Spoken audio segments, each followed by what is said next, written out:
கார்த்திகை புராணம் 16ஆம் அத்தியாயம்.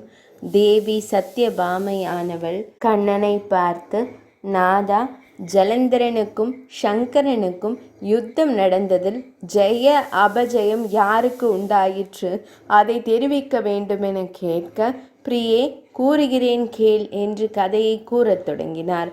போர்க்களத்தில் ஜலந்தரனும் சங்கரனும் தங்கள் பலாபலத்தை காட்டி வெகு தீவிரமாக யுத்தம் செய்து கொண்டிருக்க, ஜலந்தரன் நகரத்தில் ஜலந்தரனுடைய மனைவி பிருந்தையானவள் மஞ்சத்தின் மீது சயனித்து கொண்டு ஆகாரம் நித்திரை இன்றி கவலையுடன் தன் நாயகன் யுத்தத்திற்காக சென்றவர் இன்னும் வராத காரணம் யாதோ என்று மனதில் சஞ்சலமடைந்தவளாய் கவலை கொண்டிருக்கையில் தன்னை மறந்து நித்திரை கொண்டாள்.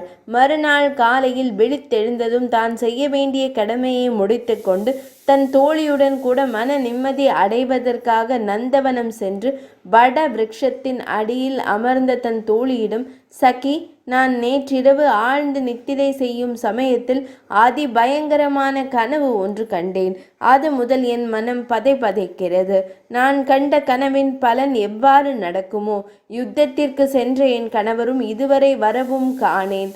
அவர் விஷயமும் ஒன்றும் தெரியவில்லை. எனக்கோ பைத்தியம் பிடித்துவிடும் போல் தோன்றுகிறது என மனம் நொந்து கொள்ள, சகியானவள், அம்மா, கவலைப்படாதீர்கள், யுத்தத்திற்கு சென்றவர் ஜெயத்தோடு திரும்பி வந்து விடுவார் என்று ஆறுதல் மொழி கூற, பிருந்தையானவள் மறுபடியும், அடி சகி, நான் கண்ட கனவின் பலன் என்ன என்பதை உன்னால் எடுத்துரைக்க முடியுமா என்று கேட்ட பிருந்தையானவள், நான் கண்ட கனவினை வெளியில் சொல்லவும் பயமாயிருக்கிறது, ஆனாலும் சொல்கிறேன். அதாவது, நான் கண்ட கனவு யாதெனில், என் பர்த்தாவானவர் தைல அபியங்க ஸ்நானம் செய்து கொண்டு ஆடையின்றி கழுத்தில் அரளிப்பூ மாலையுடன் எருமை கடாவின் மேலேறி கொண்டு யமதூதனை ரட்சிக்கின்ற தென்திசைக்கு அதிபதியான யமதர்மராஜனை போல கண்ணங்கரேல் என்று கோர தந்தத்துடன் கூடினவராய் தென் திசையை நாடி செல்வதாகவும், தவிர நம் பட்டணமே கடலில் மூழ்குவதாகவும் கனவு கண்டேன். இதனால் என் மணாளருக்கு ஏதாவது தீங்கு நேர்ந்திருக்குமோ என்று என் நெஞ்சம் வாட்டுகிறது என்று மிகுந்த திகிலடைந்தவளாய் தெரிவித்தாள் பிருந்தையானவள்.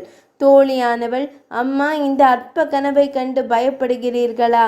மனதை சிதறவிடாதீர்கள். பகலில் நாம் என்ன என்ன நினைத்து கொள்கிறோமோ அவைகள்தான் சில சமயத்தில் கனவிலும் தோன்றக்கூடும்.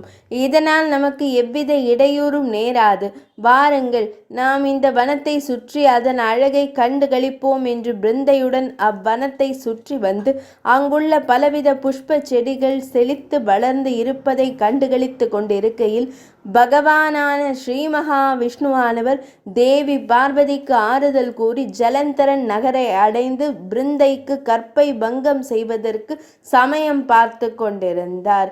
இப்படி இருக்கையில் பிருந்தையானவள் தன் தோழியுடன் பூஞ்சோலைக்கு சென்றிருப்பதை அறிந்த ஸ்ரீ மகா விஷ்ணுவானவர் இதுதான் ஏற்ற சமயம் என்று நந்தவனம் வர, அங்கு பிருந்தையானவள் தன் தோழியுடன் உலாவி வருவதை கண்டு அவ்விருவர்கள் பிரிந்துவிட வேண்டும் என்று நினைத்து தன் மாயையால் 2 அசுரர்களை உண்டாக்கி அந்த அசுரர்களிடம் அதோ அவ்விரு பெண்களையும் பயமுறுத்தி அவர்களை பிரித்து வைக்க வேண்டும் என்று ஆக்ஞாபித்து முனிவர் வடிவுடன் அங்குள்ள ஓர் மரத்தடியில் தர்பாசனத்தை போட்டு அதன் மேல் அமர்ந்து 2 கண்களையும் மூடிக்கொண்டு யோக நிஷ்டையில் அமர்ந்தார். அந்த 2 ராட்சசர்களும் அவ்விரு பெண்களை துரத்தும் பாவனையாக ஓட, அவர்கள் ஓடி வருவதை கண்ட பிருந்தையும் தோழியும் மனதில் அச்சம் கொண்டவர்களாக பீதியுடன் மூளைக்கொருவராக பிரிந்து போனார்கள். பிருந்தையோ ஓட சக்தியற்றவளாய் தன்னால் முடிந்தவரை விரைவாக நடந்து அசோக மரத்தடியில் வர, அங்கு ஒரு மகான் யோக நிஷ்டையில் உட்கார்ந்திருப்பதை கண்டு மனதில் தைரியம் தோன்றி அபய குரலுடன் அவரது பாதத்தில் அடைக்கலம் புகுந்தாள். உடனே அம்மகான் கண்களை திறந்து துரத்தி கொண்டு வந்ததை பார்த்து கோபத்துடன் அவ்விரு ராட்சசர்களையும் பார்த்து கஞ்சாடை காட்ட அவர்கள் திரும்பி போயினர். பிறகு அம்மகானானவர் பிருந்தைக்கு தைரியம் கூறி பயத்தை நிவர்த்தி செய்தார். இப்படி இருக்கையில் தன் சக்தியால் 2 குரங்குகள் உண்டாக்க அக்குரங்குகள் அம்முனிவரின் அடிபணிந்து மறைந்து போனது. இவைகளெல்லாம் பார்த்து கொண்டிருந்த பிருந்தையானவள், இவர் எல்லாவற்றையும் அறிந்து கொள்ளும் சக்தி வாய்ந்தவர் போல தெரிகிறது. நானும் என் கணவரின் விஷயத்தை கேட்டு தெரிந்து கொள்ளலாம் என்று அம்முனிவரை வணங்கி, சுவாமி, என்னை அகோரமான ஆபத்திலிருந்து என்னை காப்பாற்றினீர்கள். எனக்கு பிராண பிக்ஷை கொடுத்தும் ரட்சித்தீர்கள். இதை நான் என்றும் மறவேன். ஆனால் நான் தங்களிடம் ஒரு முக்கியமான விஷயம் கேட்கலாம் என்று என் மனம் தூண்டுகிறது. அதை கேட்கலாமா என்று ஆலோசிக்கிறேன் என கூற, அதற்கு முனிவரானவர், பெண்களின் நாயகியே, பயப்படாதே, கேள், உன் சந்தேகத்தை நிவர்த்தி செய்கிறேன் என்றார். தேவி பிருந்தையானவள் மகா சந்தோஷமடைந்தவளாய், யோகிநாதா, என் பிராணநாதர் கைலாசபதியுடன் யுத்தம் புரிய சென்றிருக்கிறார். அவர் எப்போது திரும்பி வருவார் என்பது பற்றி எனக்கு தாங்கள் உரைக்க வேண்டும் என்று கேட்க, பகவானான முனீஸ்வரர் இதுதான் சமயம் என்று மனதில் நினைத்தவராய், பெண்ணே, ஞான திருஷ்டியால் பார்த்தவர் போல் பாவனை செய்து, அறிந்தேன். அதாவது உன் கணவர் யுத்தத்தில் ஜெயம் பெற்று ஜெயசீலராய் வந்து கொண்டிருக்கிறார். அதோ பார், வட திசையில் வந்து கொண்டிருக்கிறார்.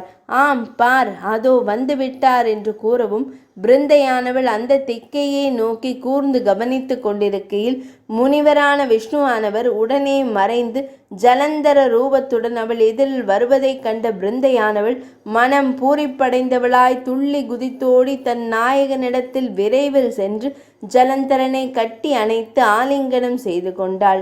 பிரிந்த காதலன் வந்து சேர்ந்த ஓர் சந்தோஷத்தால் தான் மெய் மறந்தவளாய் சற்று நேரம் அசைவற்று இருந்து, பிறகு இருவரும் ஒன்று கூடி அரண்மனையை அடைந்து சந்தோஷ சாகரத்தில் ஆழ்ந்திருந்தார்கள். இங்கு இவ்வாறு இருக்க, கைலாய மலையில் தேவி பார்வதியின் மேல் மோகம் கொண்டு சென்ற ஜலந்தரன் தன் எண்ணம் பலிக்காது மறுபடியும் யுத்த களம் வந்து சங்கரனுடன் கடும் போர் புரியலானான். இருவரும் சளைக்காமல் தங்கள் முழு திறமையை காட்டி யுத்தம் செய்ய, சங்கரனானவர் மகா கோபத்துடன் ருத்ராம்சத்துடன் கூடினவராய் என்று சக்கராயுதத்தை விட்டு ஜலந்தராசுரனின் சிரசை சேதித்தார். அவ்வாறு துண்டிக்கப்பட்ட சிரசானது கீழே விழாமல் ஆகாயத்தில் கிளம்பி சென்று தன் பட்டணத்து அரண்மனையில் மாயா ஜலந்தரனும் தேவி பிருந்தையும் கூடி குலாவி ஆனந்தத்தை அனுபவித்து சந்தோஷமாக அமர்ந்து இருக்கையில், பிருந்தையின் மடிமேல் ஜலந்தரன் சிரம் வந்து விழவும், பிருந்தையானவள் திடுக்குற்றவளாய் பயந்து அந்த சிரசை நன்றாக சோதித்து பார்க்க, தன் கணவரின் சின்னங்களெல்லாம் சரியாக இருக்க கண்டு மகா விசனம் அடைந்தவளாய், இதில் ஏதோ சூது நடந்திருக்கிறது. இந்த சிரசானது நிச்சயம் என் கணவருடையது.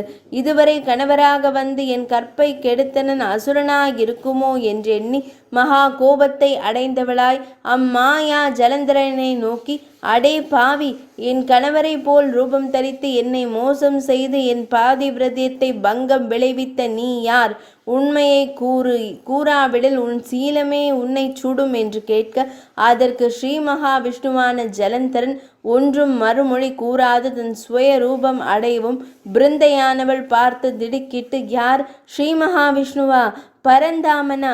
ஐயோ, இவரா இப்பேற்பட்ட அநீதி காரியம் செய்தார் என்று மகா கோபத்துடன் ஸ்ரீ மகாவிஷ்ணுவை நோக்கி, எல்லா உலகத்தையும் தன் குஷியில் வைத்து ரட்சிக்கும் லோக ரட்சகரே, நன்றாயிருக்கிறது தமது செய்கை. பாப கர்மத்திற்கு உடந்தையாயிருக்கும் அதர்மத்தை கைப்பிடித்து என்னை மயங்கச் செய்து என் கற்பையும் கெடுத்தீர்.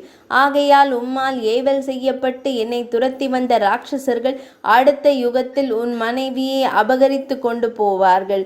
அப்போது மனைவியின் பாசத்தால் தாம் காட்டில் அலையும் போது நான் உன்னிடம் அடைக்கலம் புகுந்த சமயத்தில் அங்கு தோன்றிய வானரர்களே அப்போது உனக்கு சகாயமாயிருந்து உன் மனைவியை தேடி கண்டுபிடித்து உன்னிடம் சேர்ப்பார்கள்.